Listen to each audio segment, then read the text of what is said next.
As a candidate, President Donald Trump promised to revive America's steel industry and end China's predatory trade practices.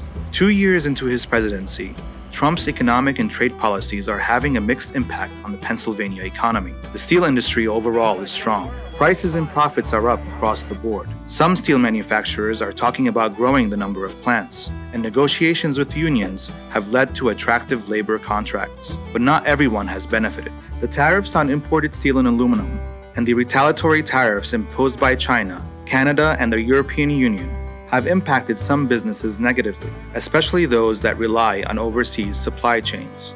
Faced with an increased cost of doing business, manufacturers are being forced to reconsider suppliers.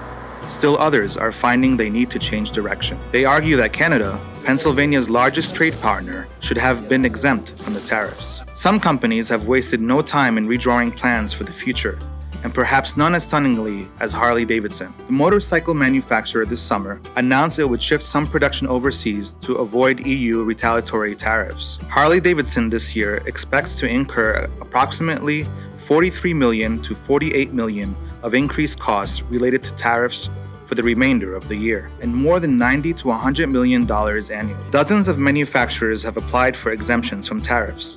LMK Pennsylvania, a Mercer County-based plant that produces flat-rolled steel, has spent over $700,000 a day on tariffs. The tariffs have impacted brewers and keg and can manufacturers, all of whom rely on aluminum to make beer brewing vats, kegs, and cans. Economists warn that companies that are denied exemptions from the tariffs would continue to see rising costs and be forced to curtail activity or shut down.